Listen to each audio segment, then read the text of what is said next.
Hey guys, it's me Antino and welcome back to my YouTube channel. I hope mamang ingi na ano mo.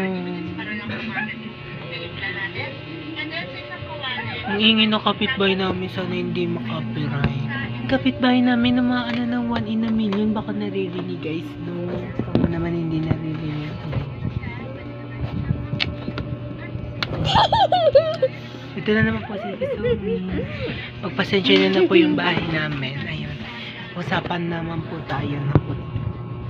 Ayan. Teka lang. Ayan. So, bakit hindi po ako nakapag-vlogs? At ngayon lang po ako ulit nakapag-vlogs. Yan. Busy nga po talaga kasi ako sa pag-aaral. And, today is, ito na yung pinaka-second vlog natin. Kung saan, consistent na po ako magpo-post. Okay, malalabad na pala siya. Action. Ayun, maraming salamat po sa pagsusuporta sa aming YouTube channel. 21. And huwag niyo po kakalimutan na mag-subscribe. Ayun lang po. Usap-usap muna tayo. Hindi po ako kasi nakapag-vlog kasi nga busy nga po kami. And I'm third year college. Bukas, pansin naman ito, pakilamera. Ayan. So si Kazumi naman po interviewin natin dahil wala po tayong magawa. Siya naman po i-interviewin natin. Kaya po, nanood nga po kami ni Kazumi ng K-pop Demon Hunters. Masasabi ko po is worth watch. Almost 1 hour po kami nanood. Si Kazumi, ano masasabi mo sa movie? Ganda. Ganda. Kakanood lang po namin. So, siya po si Zoe. Right? Si Zoe. Ang ganda naman si Zoe, but gusto ko pa rin si Rumi kasi siya ang Leader. protagonist. And siya ang pinaka-leader ng group.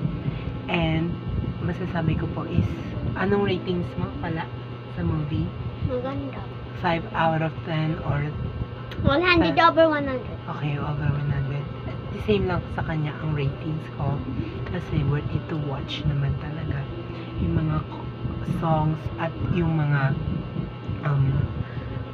cinematographies and cinematographies. Ang ganda, like yung stunning, very stunning yung animations. Hindi siya katulad na sobrang smooth, but this is the modern animation naman. Kaya worth it to watch talaga. Mapapanood ang K-pop Demon Hunters sa Netflix. Almost watch it. Yun na guys. And ayun. Para kang may kamukha ka yung red uncle. Kazumi, what's your grade na? I don't know. Ay? I don't know. Please. I didn't know. Ay? Para naman tangat. Ano yung maayos, Bego? Hindi ko alam. Grade? Hindi ko alam. Grade 5 na po siya, guys. Magpasensya na kasi papansin lang po talaga kapag nagbo-vlog ako kasi gusto niya magpapansin sa intro. Si. Diba? That is true. No. Hindi. Mukha. Teka lang, papatong nga to sa ano eh. Nugulo mo yung upuan eh. Stop it! Yan. Huwag mo papansin na si Kazumi. Titigil ko na tong vlog. Isa din yan kahit kaya ayoko mag-vlog kasi papansin siya guys eh. Nagpapapansin eh. Pati pakita mo muna ako. Ay hindi. Dalin. Sakit mo sa ano, migraine. Bibigay ko na to sa'yo. Ayan. Dahil dyan, di ba second time ko na itong magpa-vlog ngayon. And Hello. maraming salamat. Yung pag-vlog ko kasi ngayon is wala muna tayo masyadong editing, no? Ano ba yan? Just once? Baka na naman marinig. Sana hindi naman marinig. Sobrang dumi po na. Sobrang dumi.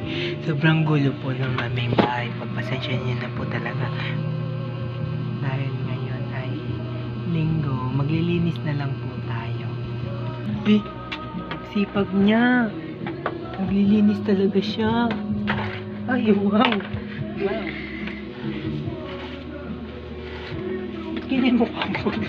Hindi naman ganyan mukha mo kung naglilinis ko. Si Sige po, maglilinis po muna kami guys. Lalagay ko muna yung camera.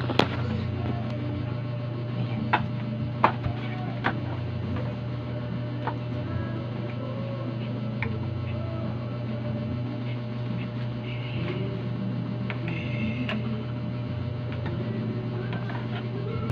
Ito naman po ang aming bedroom. Yeah. Alisin natin. 1, 2, 3. Sumi! Lilinis. 1, 2, 3. Huwag mo nga kasi i-stop eh. Huwag kasi. Parang magic. Magic. Yun na, huwag na, huwag na yan. 1, 2, Huwag na, 3. Magic. Ayan, anak. Liligpit mo ito.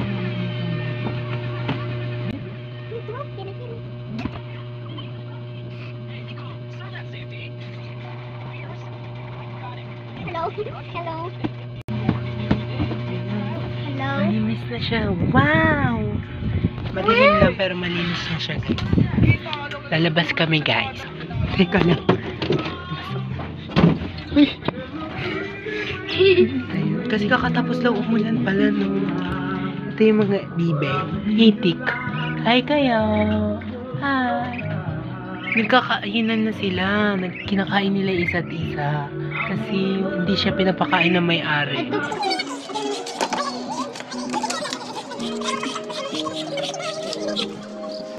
Ayaw niya magpakita guys. Nahihiya ata siya. Baka pala copyright tayo. Guys, maraming salamat po sa panonood ng aming vlog. And I hope sana huwag kakalimutan mag-like, share, and subscribe. At hinutin nyo na po ang notification. Hindi po kakalimutan pinutin ang notification bell. At ayun lang po. It's me, Antinor. Bye-bye po. Bye-bye.